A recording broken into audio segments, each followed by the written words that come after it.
The wind howled through the trees surrounding the entrance to Carlsbad Caverns, one of New Mexico's most breathtaking cave systems. The evening light was fading, painting the sky in shades of orange and purple as Amanda Silva checked the equipment spread across the hood of her Toyota Land Cruiser for the third time. Her fingers trembling from a mix of cold and anxiety, meticulously traced each item. Mateo would never forget his compass, she murmured to herself, holding the small metal object as it glinted in the dwindling light. Beside her, Officer Johnson scrawled notes in his pad, his expression impassive. "Ma'am, I understand your concern," he said without looking up. "But your husband is an experienced geologist. He probably just lost track of time studying some rock formation." Amanda pressed her lips into a thin line. It had only been 18 hours since Mateo was due back from his solo expedition, but she knew her husband better than anyone. In 7 years of marriage, he had never once been late without calling. "Officer, you don't understand. Mateo would never go anywhere without his compass, and he certainly wouldn't leave his satellite phone in the car. Something is wrong," she insisted, gesturing to the items. Officer Johnson's face softened slightly. "We'll begin a full search at dawn. The caves are treacherous at night." As the officer walked back to his patrol car, Amanda remained by her vehicle, staring into the dark maw of the cavern as if it might reveal its secrets. The Eddy County Sheriff's Department didn't seem to share her urgency, but the knot in her stomach tightened with every passing minute. "Mateo! Mateo Silva!" The rescue team's shouts reverberated off the limestone walls, swallowed by the subterranean immensity. It was the third day of the search, and hope had begun to dissolve into the winding tunnels of Carlsbad Caverns.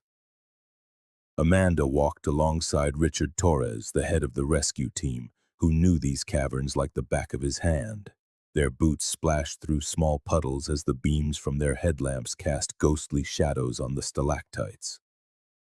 "Your husband signed in at 9:32 a.m., Torres explained, consulting the logbook. "He indicated he'd be exploring the north sector where he's mapping formations for his research, but we've swept that area 3 times without finding a trace." Amanda nodded, her eyes fixed on the path ahead. Every step seemed to take her further from Mateo, as if the earth itself had swallowed him whole, leaving no trace. "What about this tunnel?" she asked, pointing to a narrow opening that veered off the main path. Torres shook his head. "It's restricted, leads to an unstable section that hasn't been fully mapped. There are warning signs everywhere. Mateo wouldn't have gone in there." Torres's walkie-talkie crackled with static before Officer Johnson's voice echoed through the tunnel. "Team 1, we found something in the east sector.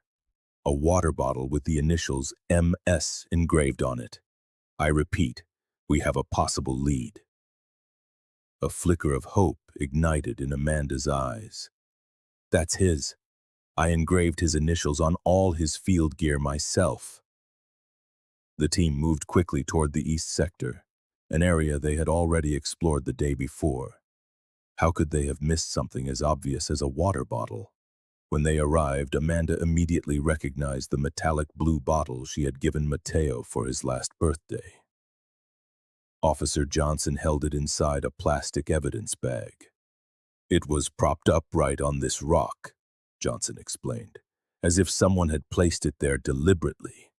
There's no way it could have fallen like this by accident." A chill ran down Amanda's spine. "That means someone put it here after you searched this area yesterday." The men exchanged uneasy glances. The implication was clear. Either Mateo was still alive and moving through the caves, or someone else was playing games with them. 2 weeks after his disappearance, the University of New Mexico held a moment of silence for Professor Mateo Silva. The dean of the College of Geosciences, Dr. Harrison, delivered a solemn eulogy to a packed auditorium of students and colleagues. Mateo was not only a brilliant academic, but an exceptional mentor. His passion for deciphering the secrets the earth holds in its depths led him to places where few dare to explore. Sitting in the front row, Amanda barely heard a word. Her gaze was lost in a photograph of Mateo projected on the giant screen. He was smiling, his beard perfectly trimmed, his hazel eyes seeming to hold all the curiosity in the world. The picture had been taken on his last expedition to Utah just 3 months ago. As the dean continued, Amanda mentally replayed the events of the last few weeks. The official search had been scaled back to a handful of officers patrolling the area with little conviction. Theories ranged from a fatal accident in some inaccessible crevice to the possibility that Mateo had chosen to disappear. The latter theory gained traction when the sheriff's department found records of multiple cash withdrawals Mateo had made in the weeks before he vanished, small amounts that added up to nearly $8,000. "Perhaps he was having problems you weren't aware of, Mrs. Silva," Detective Ramirez had suggested, his tone compassionate but insinuating. Amanda flatly rejected the idea. She knew Mateo. Their marriage wasn't perfect, what marriage is after 7 years, but they had a solid relationship built on trust and mutual respect. Dr. Harrison concluded his speech by announcing the creation of a scholarship in Mateo Silva's name. Applause echoed through the auditorium, but Amanda remained motionless, feeling each clap like another nail in her husband's symbolic coffin. After the ceremony, a young woman with red hair and freckles approached her shyly. "Mrs. Silva, I'm Sophia Winters. I was in Professor Silva's class last semester." Amanda nodded, trying to place the girl among the dozens of faces that had passed through her home during the dinners she and Mateo hosted for his top students. "I know everyone thinks that, well, that he's probably gone." The young woman hesitated, visibly uncomfortable. "But I think he's alive. Professor Silva knew those caves better than anyone. If anyone could survive in there, it was him." The conviction in Sophia's voice brought tears to Amanda's eyes. "Thank you," was all she could manage before the young woman disappeared into the crowd.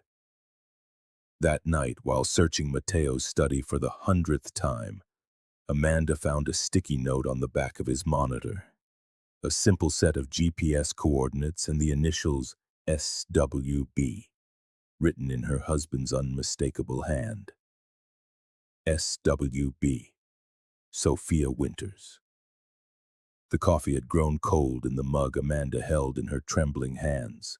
In front of her, her computer screen displayed a map of Carlsbad Caverns, with the precise location from the sticky note.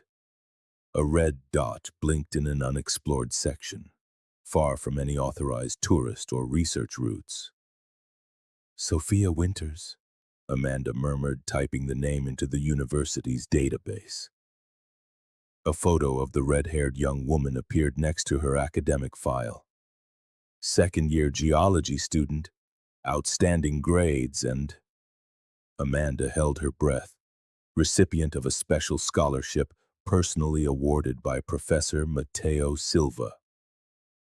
The digital clock read 2:17 a.m. when Amanda found Sophia's university email address.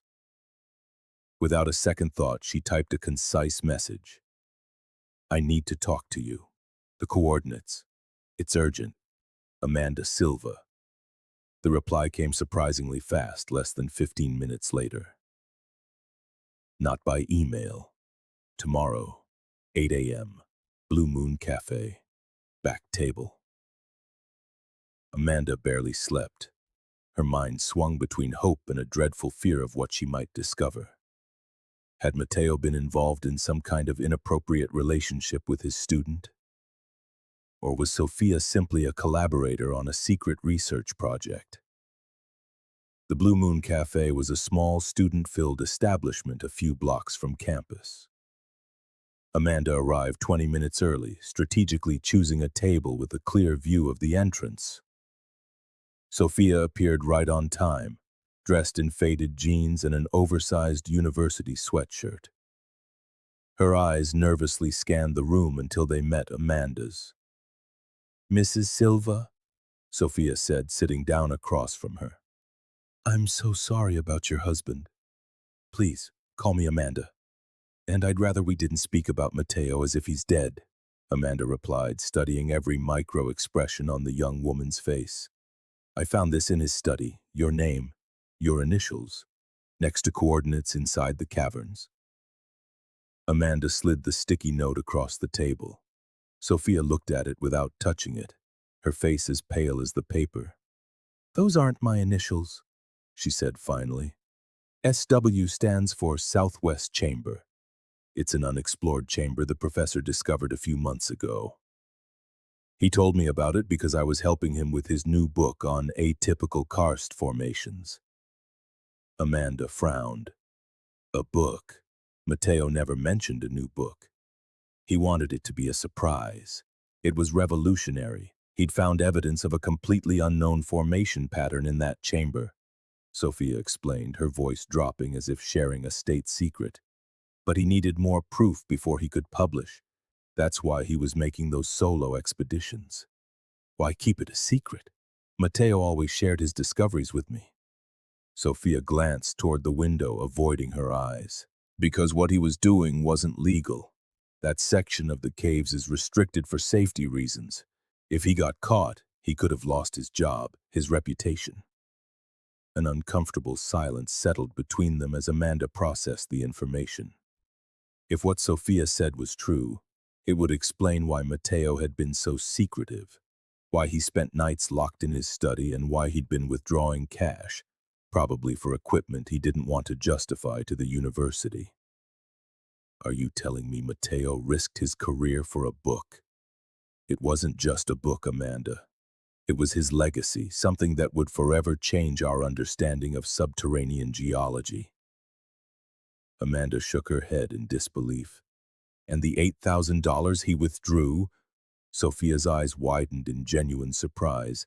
I don't know anything about any money. One last question. Why did you approach me at the memorial if you knew more than you were letting on? The young woman looked down at her hands, which were nervously shredding a napkin. Because I heard the rumors, the police suggesting that the professor might have run off, abandoned his life. I know that's impossible. He loved his work, he loved his research, and… She paused as if weighing her words. He spoke of you so fondly. He always said he had the most supportive wife in the world. Something in the way Sophia said those last words sent a shiver through Amanda. There was sincerity in her voice, but also something else she couldn't quite decipher. 3 days later, Amanda stood once again at the entrance to Carlsbad Caverns, this time accompanied by Jake Mulligan, a former doctoral student of Mateo's who now worked as an independent caving guide. I can't believe we're doing this, Jake muttered, adjusting his gear. If we get caught, I'll lose my license. No one's going to catch us. We go in, we check the coordinates, and we get out. 3 hours max, Amanda replied with determination. Jake looked at her, concerned. Are you sure about this? You trust what that student told you? Amanda fastened her helmet. I don't have any other leads. The police gave up weeks ago, and I can't just move on without knowing what happened to my husband. They ventured into the caves, following the main tourist route until Jake pointed to a nearly invisible turnoff behind a rock formation. A narrow passage descended steeply, marked by a faded sign that warned, "Restricted area, danger of collapse." From here on out, there are no official maps, Jake warned, switching on a more powerful flashlight. If Mateo really found a new chamber, we're heading into completely uncharted territory. The descent was arduous. Amanda felt that every foot they traveled brought her both closer to and further from Mateo. The damp air clung to her skin, and the sound of water dripping onto stone kept a steady, almost hypnotic rhythm. After nearly an hour of navigating increasingly narrow tunnels, Jake's GPS indicated they were closing in on the coordinates. It should be just through that fissure, Jake said, pointing to a vertical crack barely wide enough for a person to squeeze through sideways. Amanda didn't hesitate. She slid through the opening, ignoring the sharp rock that scraped her shoulder. Jake followed with difficulty, cursing under his breath as he forced his body through the tight passage. What they found on the other side took their breath away. An immense chamber opened before them, its crystalline formations reflecting the light from their headlamps, as if thousands of diamonds were embedded in the walls. The ceiling, over 100 feet high, was covered in stalactites that seemed frozen in time. "My God," Jake whispered. "Mateo really found the Holy Grail for spelunkers." Amanda walked forward, mesmerized by the beauty of the place until her boot kicked something metallic. She bent down and picked up a dented thermos with the initials MS engraved on the base. "It's Mateo's," she confirmed, clutching the object like a treasure. "He was here." Jake came closer to examine it. "It's pretty rusted, must have been down here for months." Amanda shook her head. "It can't be. The humidity would have—" Her words hung in the air as the beam of her flashlight swept across the cavern floor. Footprints. Fresh ones leading toward a tunnel at the far end of the chamber. "Amanda!" Jake called, his voice trembling. "Someone's been here. Recently." The guide approached cautiously, his eyes scanning the markings in the dusty ground. "These are from this morning. Maybe yesterday." He paused. "And look." He pointed to something Amanda hadn't noticed. A small arrow, drawn in the dirt with white chalk, pointing toward the tunnel. "Do you think Mateo?" Amanda began, not daring to complete the question. Jake shook his head. "Let's not jump to conclusions. It could be another explorer, someone who stumbled on this place by chance." "Oh, with an arrow pointing us exactly where to go? That's too much of a coincidence," Amanda countered, already heading for the indicated tunnel. "Wait." Jake grabbed her arm. "We don't know what's in there. It could be a trap." Amanda pulled free from his grip. "Or it could be Mateo asking us to find him." The tunnel narrowed as they advanced, forcing them to crouch lower and lower until they were almost crawling. The walls seeped with moisture and small drops fell rhythmically from the ceiling, forming puddles on the uneven floor. "I don't like this at all," Jake murmured, his voice now a higher pitch with nervousness. "This section feels unstable." Amanda didn't answer. Her focus was fixed on the path ahead, where every few meters another small white chalk arrow appeared, confirming their route. Whoever had drawn them wanted to be followed.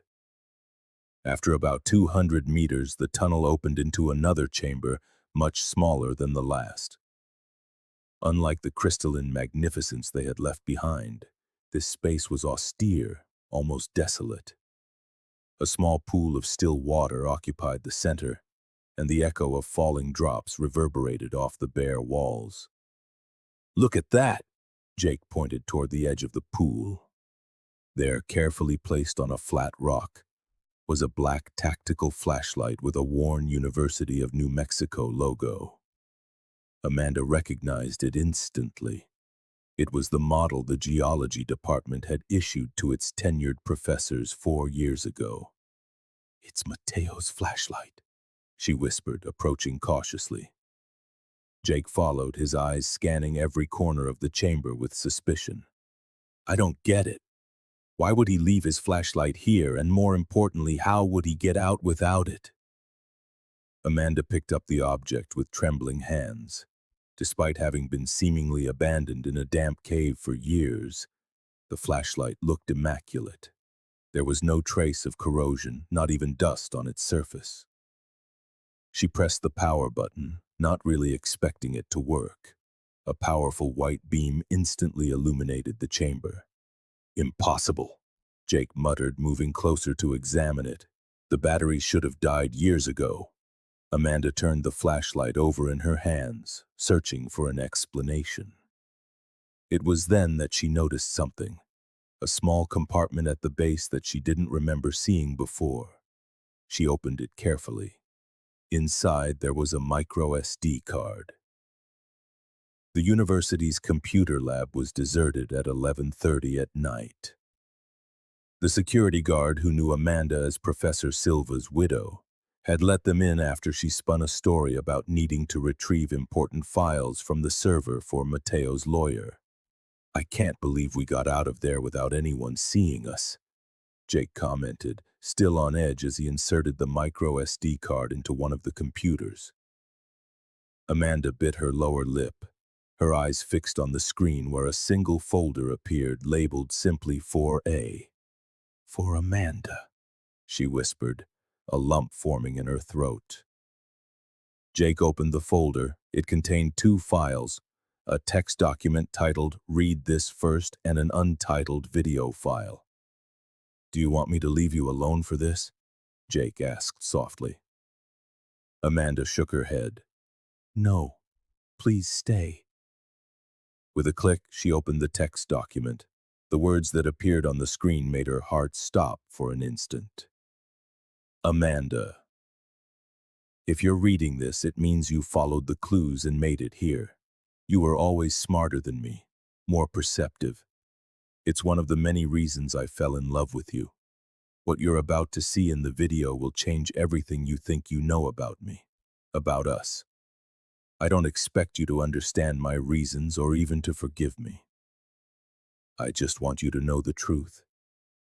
I'm not dead, Amanda, but the man you knew as your husband no longer exists. With love despite everything. Mateo." Amanda read the message 3 times, her mind reeling in disbelief.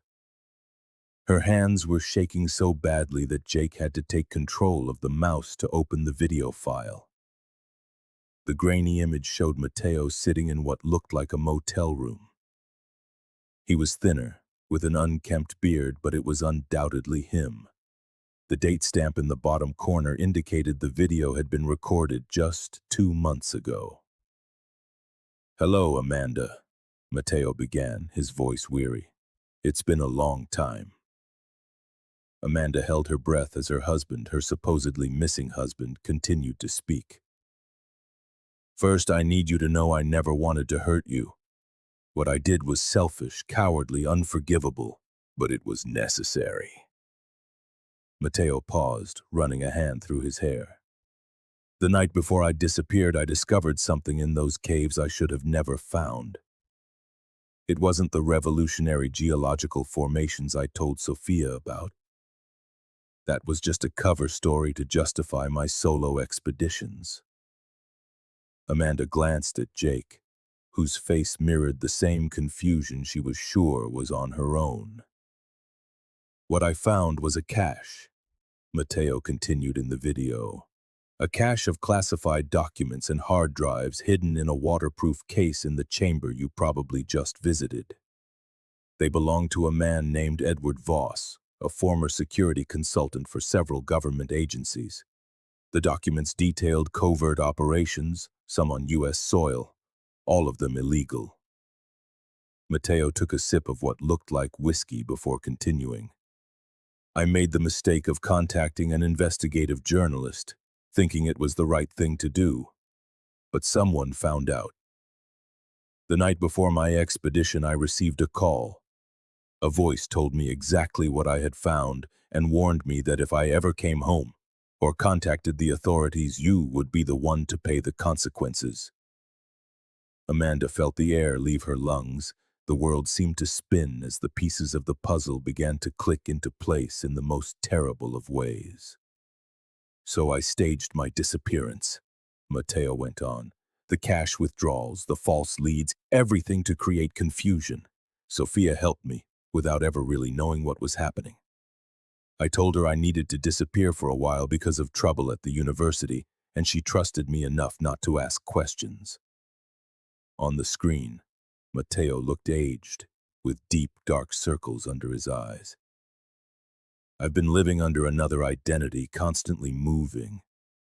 But a few weeks ago, I saw something that made me realize you're no longer in danger. The man who threatened me, a man named Carlos Mendoza, was found dead in Mexico City. An apparent settling of scores between cartels." Jake let out a low whistle. Carlos Mendoza. That wasn't the name of the local guide the police had briefly investigated. Amanda nodded, her eyes glued to the screen where Mateo continued his confession. Now, I can come back, if you'll have me. Or I can disappear from your life for good, if that's what you prefer. I leave that decision in your hands. Mateo looked directly into the camera, his hazel eyes shining with unshed tears. On May 15th, I'll be at our spot, where I first proposed. If you decide I deserve a second chance, meet me there at sunset. If you don't show up, I'll understand, and I'll never bother you again. The video ended abruptly, leaving the screen black. The date, May 15th, had been 3 months ago. Amanda buried her face in her hands, unable to process everything she had just heard. Jake remained silent beside her, clearly stunned. He thought I didn't see the video, Amanda finally murmured. He waited, but I never came because I didn't know. Do you think he'll try to contact you again? Jake asked cautiously. Amanda shot up from her chair and began gathering her things. I have to go back to the caves. The flashlight was just placed there. The arrows were fresh. Someone wanted us to find that video now, not months ago. Amanda, wait. Jake stopped her. If what Mateo says is true, if he really found classified documents and someone threatened him, this could be dangerous. What if Mateo is in trouble? What if he went back to the caves looking for me and something went wrong? The desperation in Amanda's voice was palpable. Jake sighed, running a hand through his hair. All right, but we're not going alone. I know someone who might be able to help us. An ex-ranger who works as a freelance guide now. If there's any danger, we'll need backup. Amanda felt a surge of gratitude. As they left the lab, a disturbing thought crossed her mind. If Mateo had been alive all this time, watching her from the shadows, who else might be watching? The next morning, Amanda was startled awake by the ringing of her phone. It was an unknown number. Hello, she answered, her voice hoarse. Amanda Silva. It wasn't a question, but a statement. The man's voice on the other end was professional, distant. This is Special Agent Robert Keller, FBI. We need to talk about your visit to the Carlsbad Caverns yesterday. The coffee at the FBI field office cafeteria was surprisingly good, Amanda thought, as she held the warm cup in her cold hands. Across from her, Agent Keller watched her with analytical eyes as if he were unraveling a complicated puzzle. Mrs. Silva, I understand this must be confusing for you, began Keller, a man in his 50s with perfectly trimmed gray hair. But I need you to understand the gravity of the situation. Amanda kept her expression neutral, remembering the hurried advice Jake had given her over the phone before she came to the meeting. Don't mention the video, we don't know who to trust. Agent Keller, my husband disappeared 7 years ago. I've followed every lead, no matter how insignificant. She met his gaze. Yes, I entered a restricted area of the caves, and I'll take responsibility for that. But I don't understand why this involves the FBI. Keller slid a photograph across the table. It was a surveillance image of Amanda and Jake leaving the university computer lab the night before. We're not interested in your spelunking violations, Mrs. Silva. We're interested in what you found in those caves, and more specifically what you viewed on that computer. Amanda felt her pulse quicken, but she maintained her composure. We were reviewing my husband's old research files. I was hoping to find some clue about his disappearance. And did you? Keller asked, leaning forward slightly. No, Amanda lied. Just maps and notes on geological formations. Nothing I didn't already have at home. The agent watched her in silence for several seconds before pulling another photograph from the file in front of him. This one showed a middle-aged man in a suit whom Amanda didn't recognize. Do you know this man? Edward Voss. The name echoed in her memory. The man Mateo had mentioned in the video, the owner of the classified documents. No, she answered, keeping her voice steady. Should I?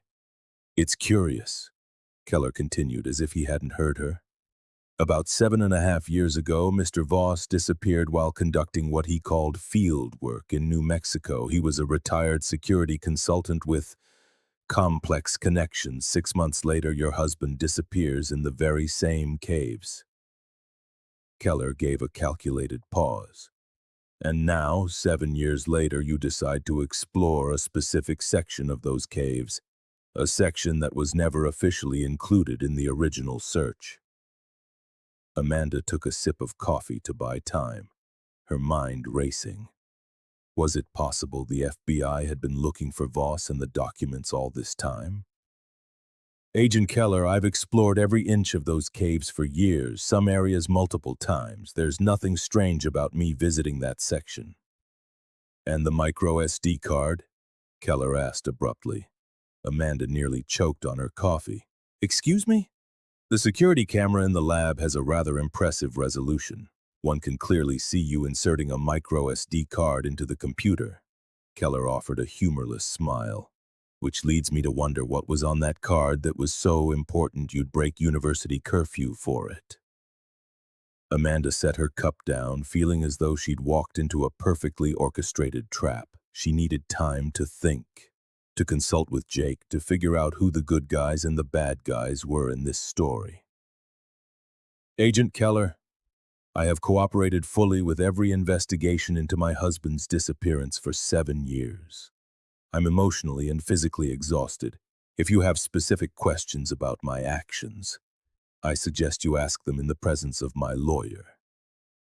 Keller leaned back in his chair, studying her. You're not under arrest, Mrs. Silva. We're just having a conversation.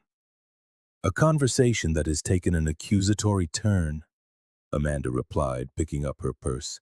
If that's all, I have classes to prepare. As she stood, Keller spoke again, his tone completely different now.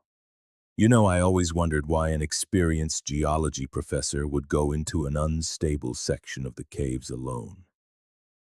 It didn't fit the psychological profile of Mateo Silva, meticulous, careful, obsessed with safety according to all his colleagues. He paused meaningfully.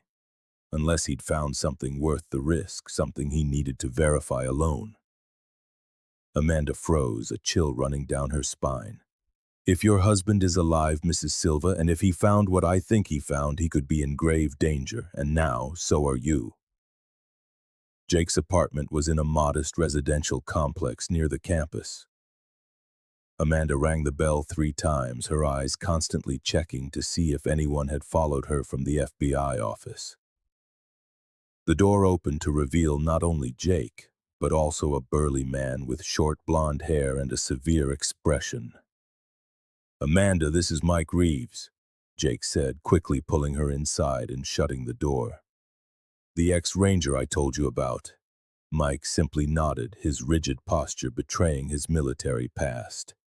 The FBI picked me up this morning, Amanda explained, wasting no time on pleasantries. The color drained from Jake's face. Do they know about the micro SD card? Did you tell them? No, but they know we found something. They mentioned Edward Voss. Mike, who had been silent until now, visibly tensed at the name. Voss, are you sure? Amanda looked at him, surprised. You know him? I know of him, Mike clarified. Edward Voss was a boogeyman in certain military circles, a legend. Rumor was he had a file with enough compromising intelligence to bring down half the government. He vanished a few years back, the official story being that he'd deserted with classified information. Mateo mentioned classified documents in the video, Amanda remembered. He said he found them in the caves and that he contacted a journalist. Jake, who had been typing furiously on his laptop, spun the screen toward them. Look at this. Edward Voss, security consultant, reported missing in January 2017, 6 months before Mateo disappeared. He clicked open another tab. And this. An investigative journalist, Daniel Hayes, was killed in an apparent robbery gone wrong in September 2018. He was working on a book about covert government operations. The journalist Mateo contacted, Amanda murmured. Mike crossed his muscular arms. If all this is true, your husband stumbled into something much bigger than he was. And this FBI agent, Keller, do you trust him? Amanda shook her head. I don't know. He warned me I could be in danger, but he also seemed to be looking for the documents. We need to go back to the caves, Jake decided. If Mateo left the flashlight recently, he might have left other clues. It's too risky, Mike protested. If the FBI is watching Amanda, they're surely monitoring the cave entrances too. There's a secondary entrance, Jake countered. A sinkhole about 2 kilometers from the main opening. It's barely known except by experienced cavers. We can get in there at dusk. A new determination settled over Amanda. Let's do it. If Mateo is alive and in trouble, every minute counts. The sun was beginning to dip behind the mountains when the three of them reached the alternate access point. Mike, geared up as if for a military operation, scanned the surroundings before signaling them forward. Remember the plan, he whispered as they descended into the narrow opening. We get in, check the chamber where you found the flashlight, and we get out. No heroics, no improvising. The descent was far more difficult than the route Amanda and Jake had taken the day before. This entrance forced them to squeeze through tight passages and wade through shallow underground streams. After nearly an hour of cautious progress, Jake pointed to a fork in the tunnel. Left will take us to the chamber with the lagoon. Should be about 200 meters. They moved in silence, their headlamps cutting through the oppressive dark.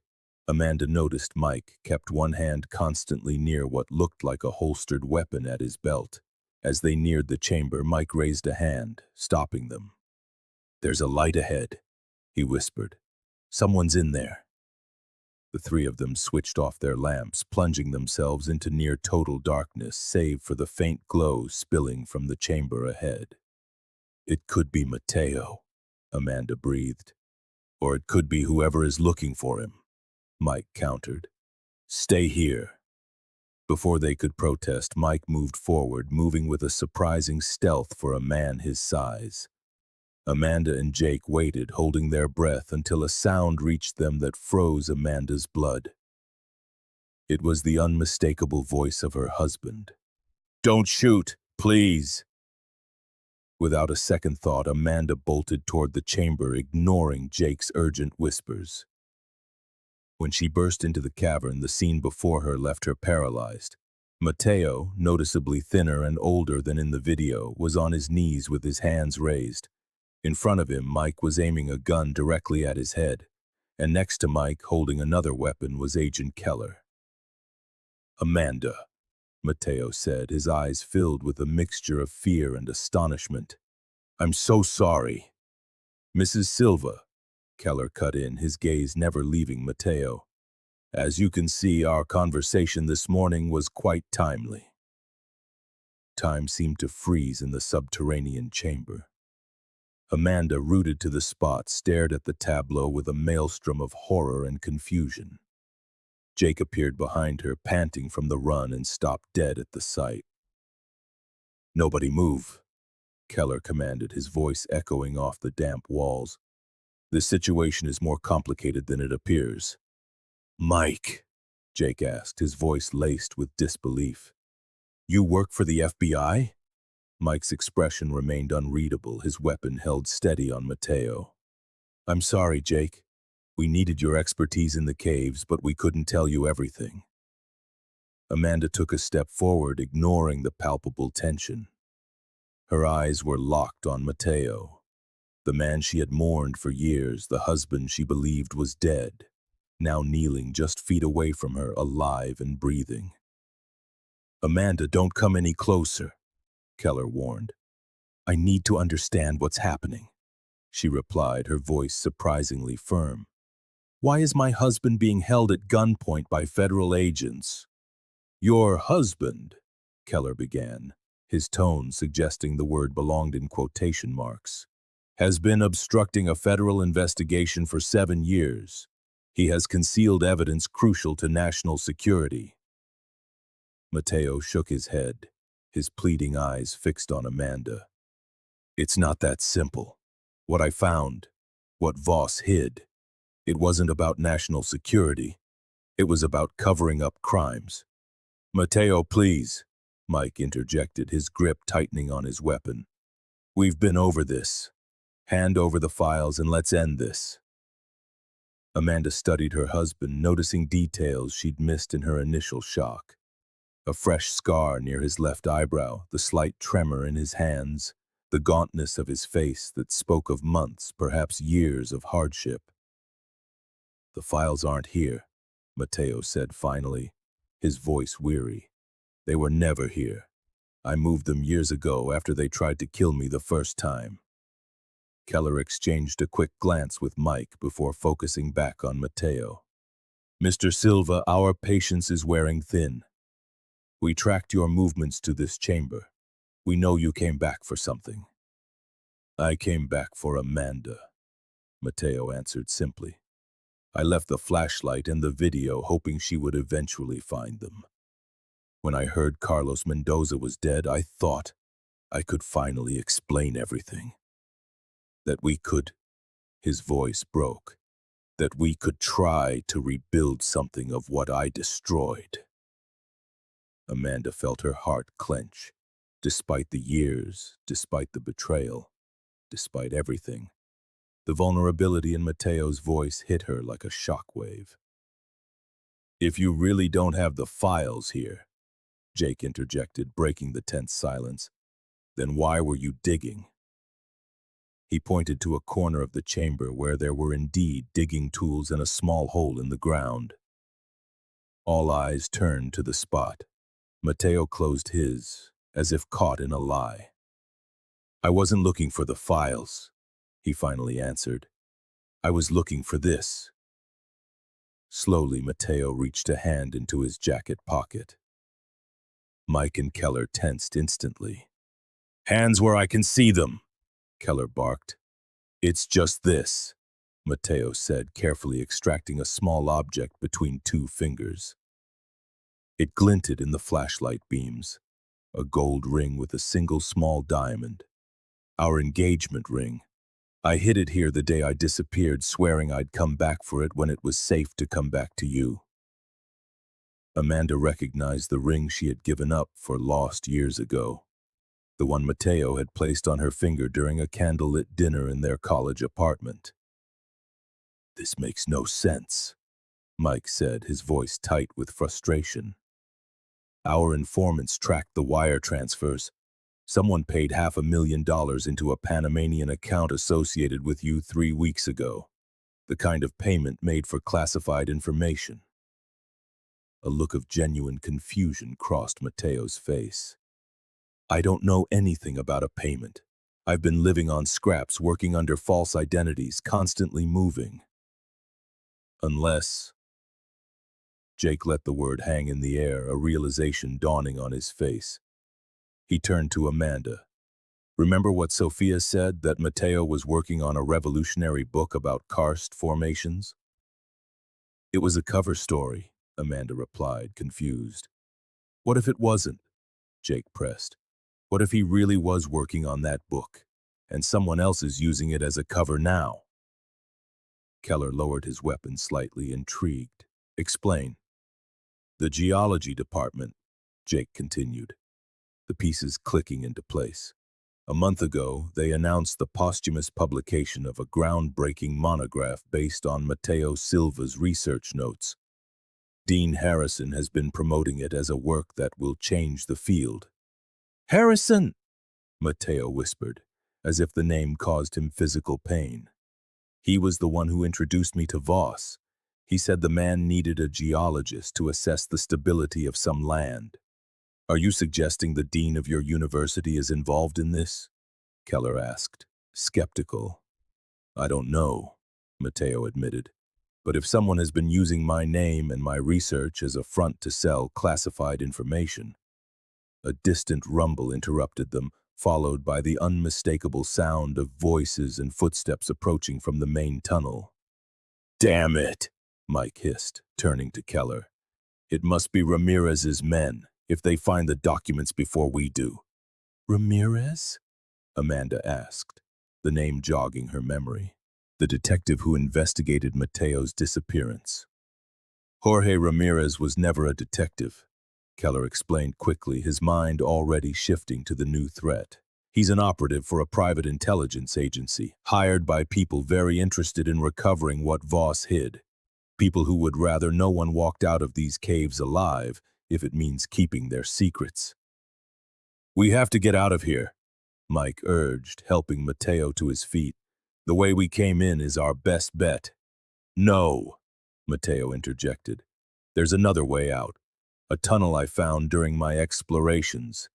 It connects to a secondary system that comes out nearly a kilometer from here." Keller hesitated for a moment, weighing his options as the sounds of the intruders grew closer. Finally, he nodded. "Lead the way.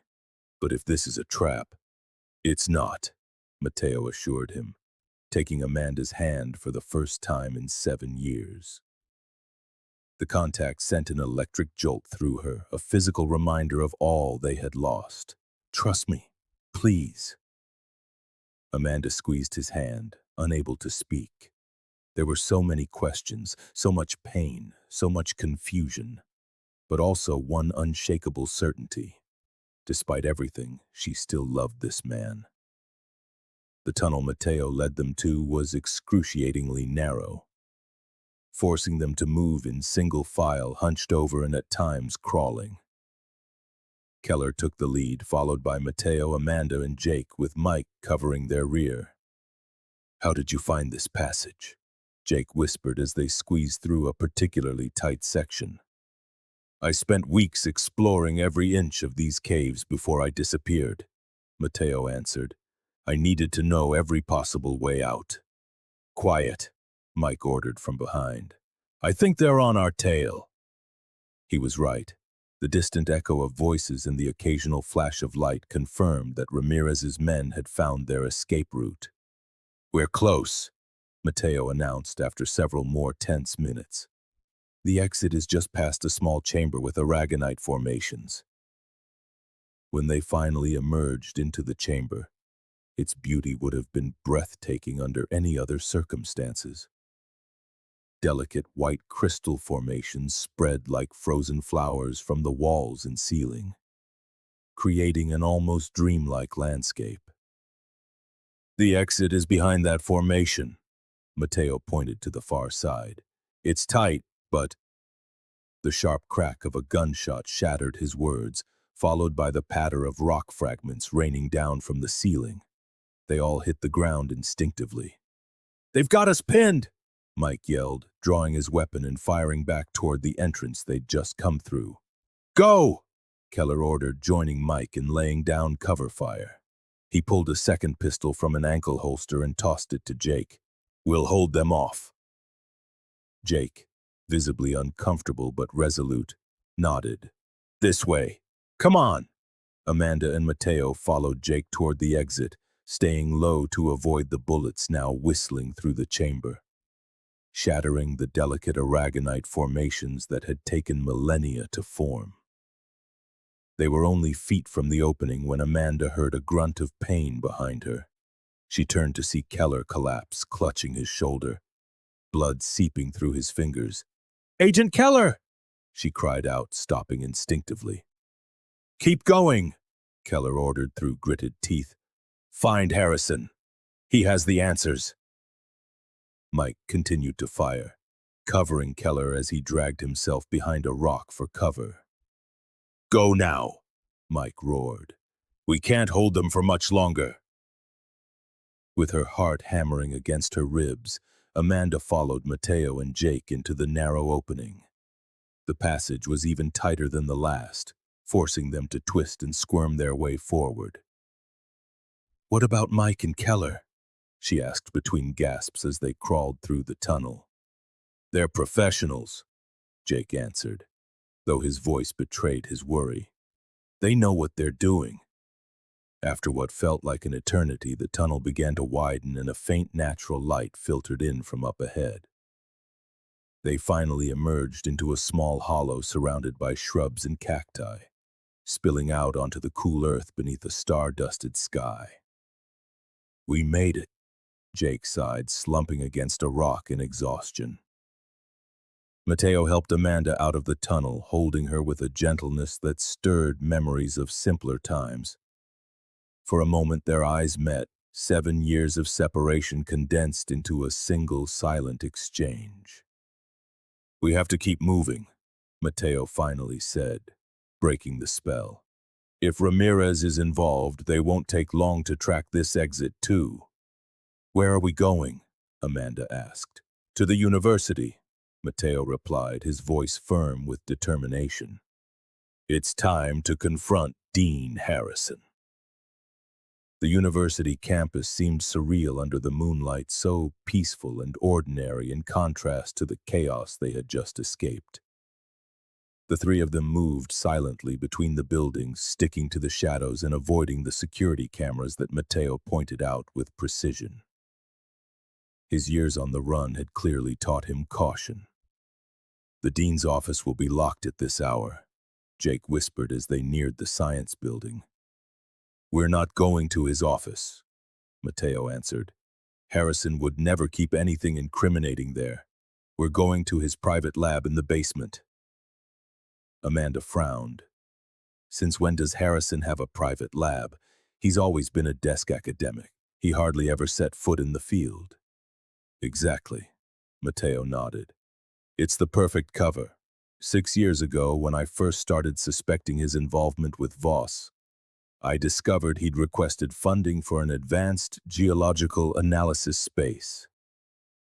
No one questioned the respected dean, and the lab was built on the lowest level of the building with restricted access. Using Jake's access card, they managed to slip through a side door of the building. The interior was silent and dark, barely lit by emergency lights that cast unsettling shadows down the empty hallways. "This way," Mateo instructed, leading them toward a little-used staircase at the back of the building.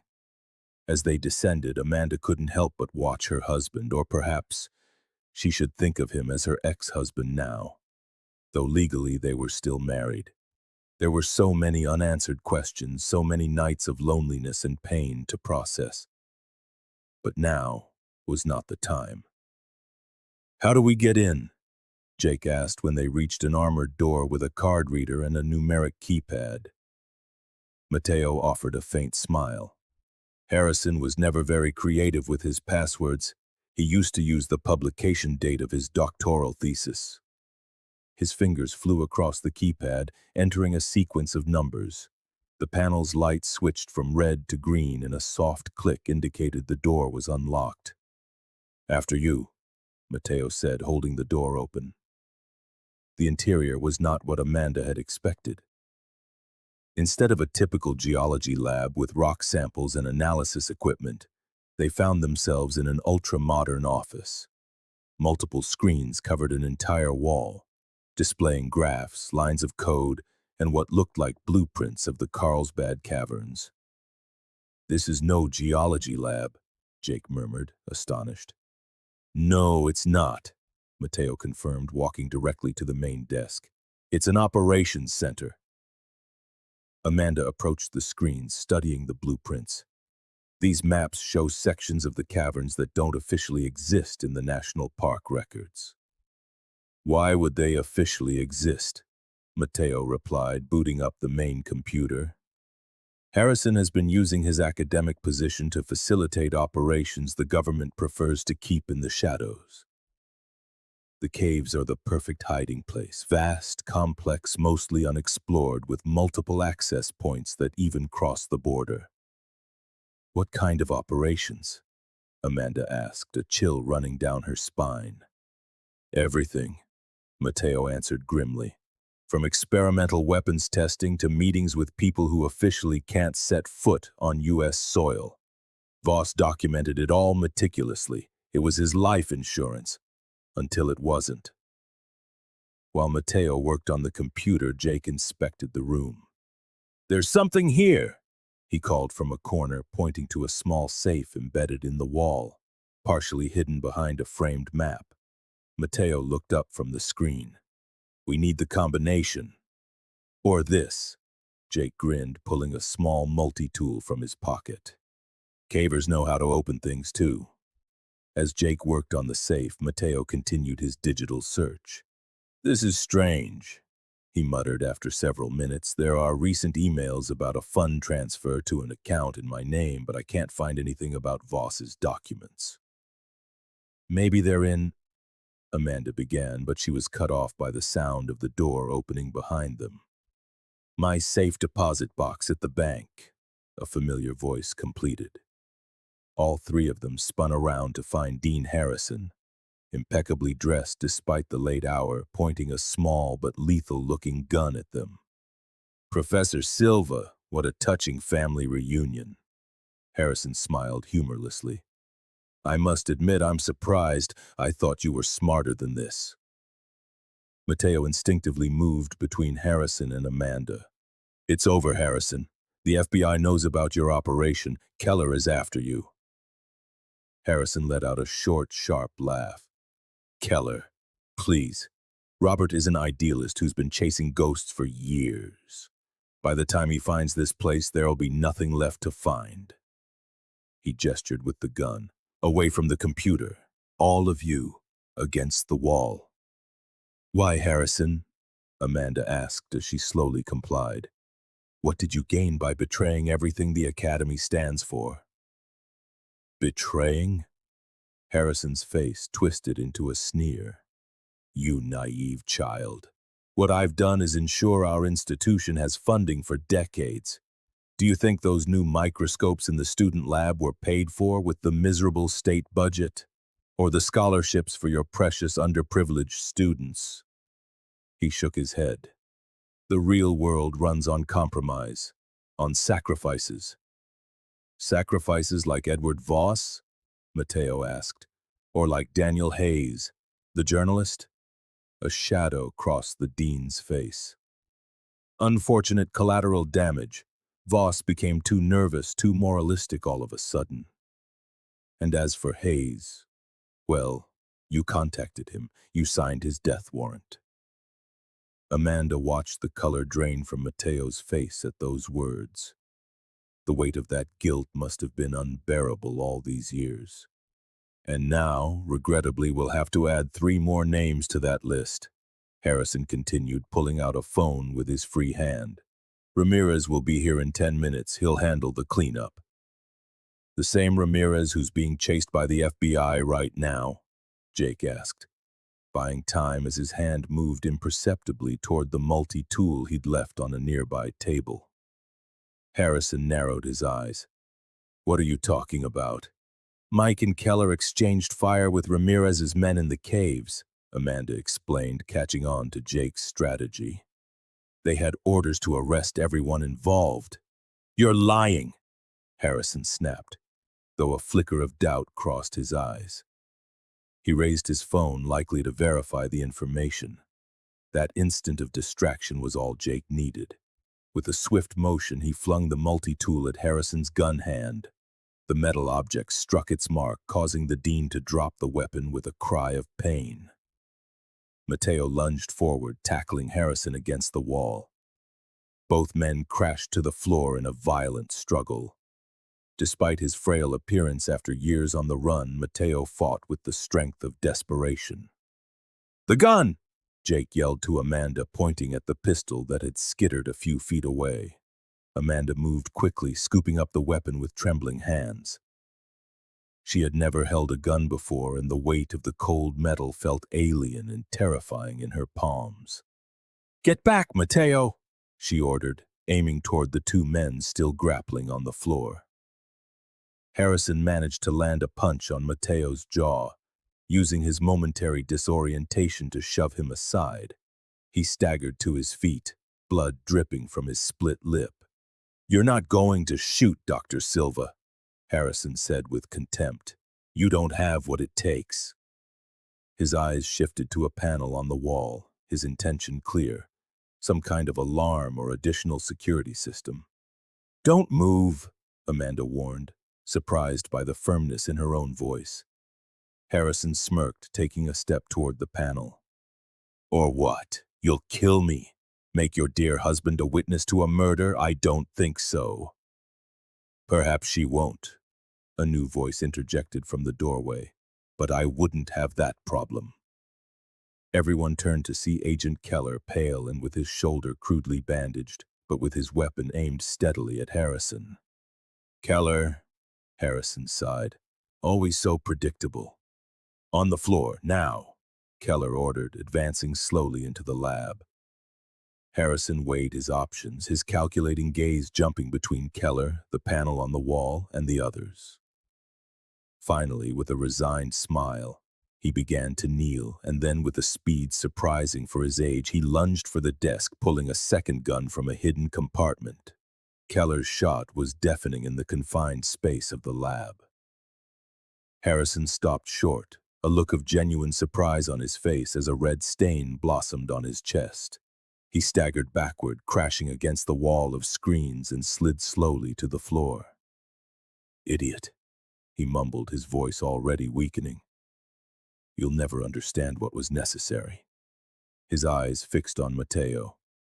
"In the end, you became me." His head fell forward, and Dean Harrison, respected academic and architect of countless clandestine operations, breathed his last. A sepulchral silence fell over the room, broken only by their ragged breathing and the electronic hum of the equipment. "Mike?" Jake finally asked. "He didn't make it," Keller answered grimly, lowering his weapon. "Ramirez's men. There were too many. He stayed behind to give me time to escape." Amanda let the gun she was holding clatter to the floor, her legs finally giving out from the strain. She slid to the ground, the weight of everything crashing down on her like an avalanche. Mateo cautiously approached, kneeling in front of her, not daring to touch her. "I'm sorry," he whispered, "for everything." The FBI interrogation room in Albuquerque was exactly as Amanda had imagined it from television shows. Gray walls, a metal table bolted to the floor, two uncomfortable chairs, and a one-way mirror that took up nearly an entire wall. The only difference was the decent cup of coffee they had provided, a far cry from the bland swill she'd expected. 48 hours had passed since the events in Harrison's underground lab. 48 hours of endless statements, photo identifications, and repetitive explanations of every detail. Amanda felt drained to her core, as if she had aged a decade in 2 days. The door opened and Agent Keller walked in, his left arm now professionally bandaged and in a sling.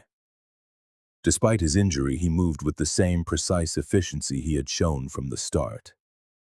"Dr. Silva," he greeted, sitting across from her. "I appreciate your patience." "It's not like I have much choice," Amanda replied, taking a sip of coffee. "Where's Jake?" "Mr. Mulligan was released an hour ago. His involvement has been classified as citizen cooperation under duress," Keller said, placing a folder on the table.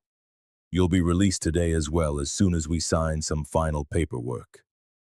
"And Mateo?" Keller's expression hardened slightly. "That's a more complicated situation." "Complicated? He spent 7 years on the run to keep me safe, to keep the information he discovered safe. Information your agency seems very interested in recovering." Keller steepled his fingers on the table. "Dr. Silva, I understand your frustration, but I need you to grasp the magnitude of what we're dealing with.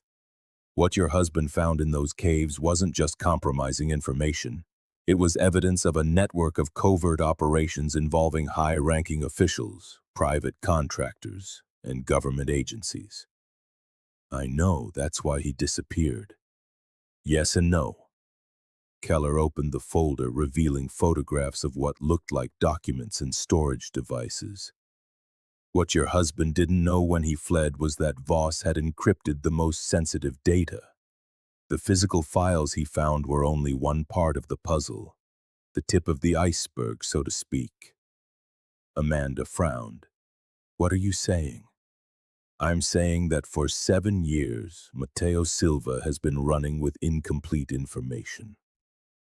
Information that, without the proper decryption keys, is virtually useless. Keller paused for effect. Keys we now believe Dean Harrison kept in his bank's safe deposit box. The one he mentioned before he died, Amanda recalled, the pieces clicking into place in her mind. That's why he pretended to publish Mateo's supposed posthumous book. He was using his name as a cover to sell the complete information. Exactly. With Voss dead and Mateo missing, Harrison saw the perfect opportunity to monetize what he had. The buyer transferred $500,000 to an account created in Mateo's name to keep up appearances. Harrison planned to retrieve that money once the transaction was complete.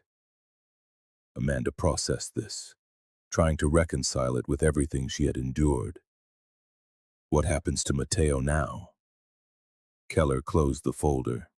Officially, he collaborated with a federal investigation that resulted in the dismantling of a classified information trafficking operation. That counts in his favor. But he also fled with government documents, obstructed a federal investigation, and has technically been living under false identities for 7 years. Amanda felt her stomach clench. Is he going to prison? That will depend on several factors, including his level of cooperation from this point forward.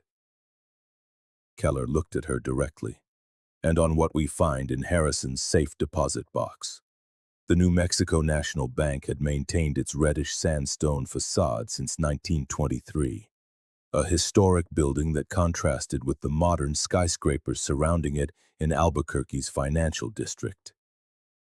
Amanda waited in the lobby with Keller and another FBI agent, watching as the visibly nervous bank manager oversaw the opening of the late Dean Harrison's personal safe deposit box. Was it necessary for me to be here? Amanda asked quietly. You knew Harrison better than we did, Keller replied. You might recognize something significant that we would overlook. The manager finally returned, accompanied by an employee carrying a rectangular metal box. This way, please. We've prepared the conference room for your privacy. They were led to an elegant room with a polished mahogany table and leather chairs. The employee placed the box on the table and retreated silently, closing the door behind him. Care to do the honors? The manager offered, extending a small key toward Keller. The agent took it and proceeded to unlock the metal box. Inside were several envelopes, an external hard drive, a small notebook, and a USB flash drive. Interesting, Keller murmured, methodically removing the contents and placing them on the table. Mr. Phillips, could you give us a few minutes? The director nodded, his relief palpable at not having to witness what would follow. Of course. I'll be right outside if you need me. Once they were alone, Keller and his partner began to examine the documents. Amanda moved toward the notebook, immediately recognizing Harrison's meticulous handwriting. Their coordinates, she said, flipping through the pages. Dozens of them with dates and what look like codes. Drop points, Keller explained, examining one of the envelopes. Locations inside the caves where exchanges were made or information was hidden. Amanda kept turning pages until a familiar name caught her eye. Mateo Silva, 02-14-2018. Beneath the name was an address in Santa Fe and a note. Surveillance confirmed, subject will return to caves. Harrison was tracking him, she murmured, a chill running down her spine. Even after all those years, he never stopped looking. Because he knew that without the keys, the documents Mateo had were only half the puzzle, Keller commented, connecting a USB drive to a specialized laptop they had brought. The screen lit up with a password prompt. Great, the other agent sighed. This could take days. Amanda remembered something Mateo had once mentioned. Try the date of his doctoral thesis, 1506 9C89. Keller gave her a surprised look before typing in the numbers. The screen immediately changed, revealing a file structure. Impressive, Keller acknowledged. How did you know? Mateo mentioned Harrison was never creative with his passwords. While the agents explored the digital contents, Amanda continued to examine the notebook. A particularly lengthy entry caught her attention, dated just 3 months ago. CM eliminated in Mexico. Operation possibly compromised. MS may attempt contact with AS now. Increase surveillance on University and Silva residents. Transaction must be completed before any interference. CM, Carlos Mendoza, Amanda whispered. Harrison knew his death might bring Mateo back. What I don't get, Keller interjected, is why Harrison didn't just hand Mateo over sooner if he knew where he was in 2018. Because Mateo was his insurance, Amanda replied, the pieces clicking into place in her mind. As long as Mateo was out there with incriminating documents, Harrison could keep his own partners in check. He could threaten that if anything happened to him, Mateo would release everything. He used your husband as an unwitting shield, Keller concluded, impressed by the twisted strategy. Typical Harrison, Amanda said bitterly, manipulating everyone around him like pieces on a chessboard. The other agent, who had been silently examining the laptop, let out a low whistle. Sir, you need to see this. Keller moved closer, his expression shifting as he saw the screen. Are those? Yes, sir. It looks like a complete list of operations, dates, locations, participants, everything. And the decryption keys for the audio files, Keller added, his voice a mixture of disbelief and triumph. Harrison really did have it all.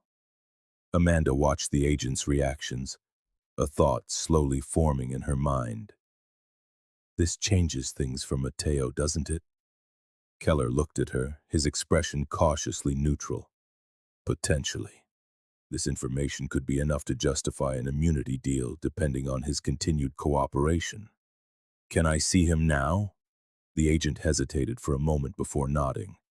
I think that can be arranged, but Dr. Silva, I have to warn you. The man you're about to meet isn't the same one who disappeared 7 years ago. The things he's been through, the choices he's had to make, they change a person. Amanda held his gaze. I know. I'm not the same person either. The visiting room of the Federal Detention Center had beige walls and was divided by a long table with chairs on either side. There were no glass partitions or telephones, only the discreet presence of guards in the corners. When the doors opened and Mateo walked in, Amanda felt her heart lurch. Dressed in a simple blue detainee uniform, her husband looked thinner and older than she had noticed in the underground chamber, where adrenaline and shock had clouded her perception. They sat across from each other, an abyss of 7 years between them. Hello, Mateo finally said, his voice barely a whisper. Hello, Amanda replied, struck by how inadequate the word felt after everything they had endured. You look good, he remarked with a sad smile. The short hair suits you. Amanda unconsciously brought a hand to the hair that now barely touched her shoulders.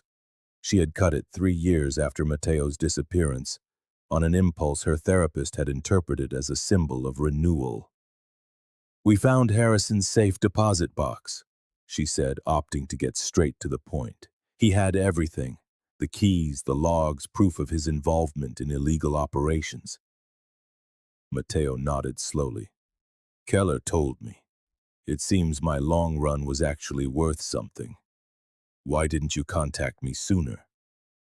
The question that had been burning inside her finally escaped.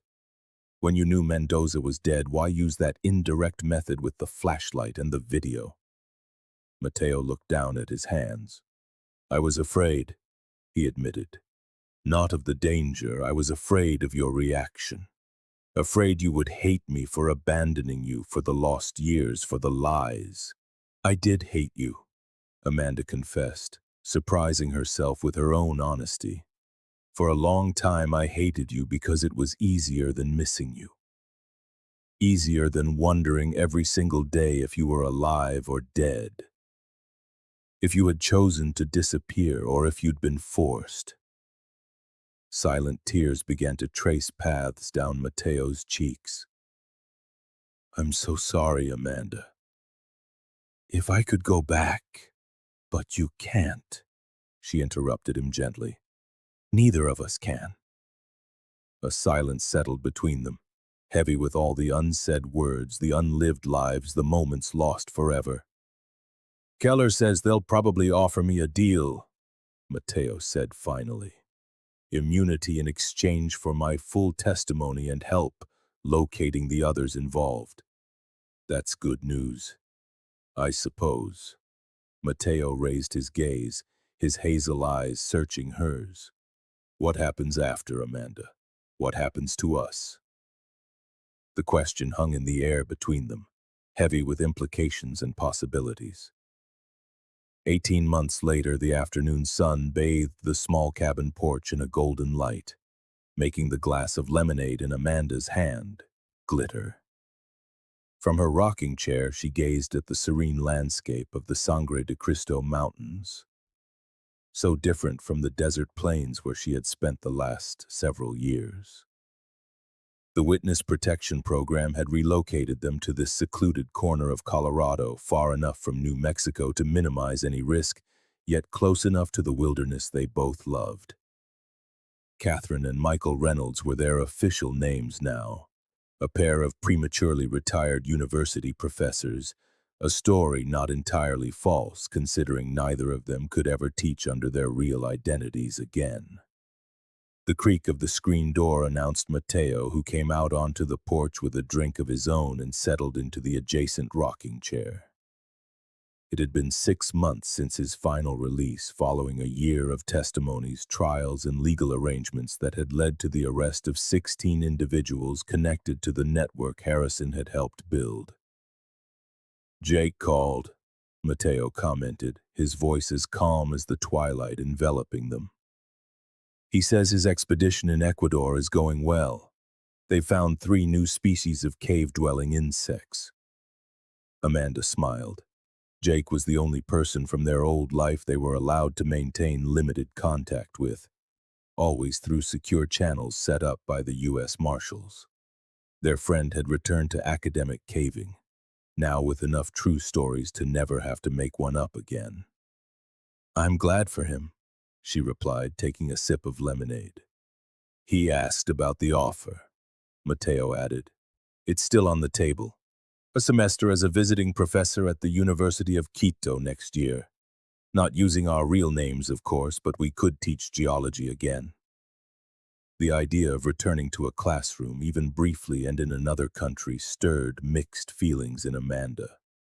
She missed teaching, the intellectual exchange, the energy of the students. But academic life also reminded her of everything they had lost, everything Harrison had perverted. We could consider it, she said finally. It might be good to get out of our bubble for a while. Silence settled between them again, but it was no longer the tense, uncomfortable silence of their first meetings after being reunited. It was a shared quiet, one they had learned to inhabit together during these months of patient rebuilding. I finished reading your manuscript, Mateo remarked after a moment. Amanda glanced at him. For the past year, she had been writing a novel, fiction inspired by their experiences but altered enough to protect their security and adhere to the non-disclosure agreements they had both signed. And? She asked, trying to hide her nervousness. Mateo's opinions still mattered to her, perhaps more than she was willing to admit. It's powerful, Amanda. Honest but compassionate. Raw but hopeful. Mateo turned his rocking chair to face her directly. I think you should publish it. You know it would have to be under a pseudonym. Important stories find their way to the people who need to hear them, no matter the name on the cover. Amanda contemplated the mountains, considering his words. Writing had been therapeutic, a way to process everything she had lived through, to make sense of the chaos. But the idea of sharing it with the world, even under a false name, was both terrifying and tempting. "I'll think about it," she promised. Mateo nodded, respecting her space to decide. It was one of the many things that had changed in their dynamic. The Mateo who had returned was more patient, more reflective, less inclined to make unilateral decisions for the good of them both. "I got a letter from Sophia," Amanda said, changing the subject. "Sophia Winters, the student?" "Yes, she's an associate professor at Berkeley now, doing research on atypical karst formations." Amanda smiled faintly.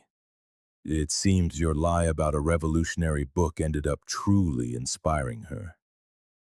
Mateo let out a soft laugh, the kind that had been so rare during their first few months back together. "Well, at least something good came out of all that deceit." "A lot of good came out of it eventually," Amanda mused. "The exposure of a corrupt operation, justice for Voss and Hayes, the dismantling of Harrison's network." She left the sentence unfinished, but they both knew what else she meant. "And us, finding each other again, even as different people." Their reconciliation had not been easy or immediate. After Mateo's release, they had lived in separate houses for the first 3 months, meeting first for joint therapy sessions, then for occasional meals, and finally for long conversations that often ended in tears, recriminations, or heavy silence. But gradually, like water eroding stone, they had found a way back to each other. Not back to what they had been. That relationship had died the day Mateo disappeared into the caves, but toward something new, built on a more honest foundation. "Do you know what day it is?" Mateo asked suddenly. Amanda looked at him, intrigued by the shift in his tone. "Thursday, November 15th. 8 years ago today, I submitted the permit request to explore the northern section of the Carlsbad Caverns." Mateo took a sip of his drink, his eyes fixed on the distant peaks. "The beginning of the end, or maybe the end of the beginning." Amanda felt a lump in her throat. Dates and anniversaries were still tender spots, reminders of all the lost time. "I didn't think you kept track," she said softly. "Every day," Mateo confessed. "For 7 years I counted every day away from you. And now I count every day you give me another chance." Amanda reached her hand across the space between their rocking chairs. After a moment, Mateo laced his fingers through hers. "We'll never be who we were," she said, voicing the thought that had been forming in her mind for months. That Amanda and that Mateo were left behind in those caves. "I know," he agreed. "Sometimes I miss them." "Me too, but—" Amanda squeezed his hand gently. "I'm starting to get to know and to like the people we've become."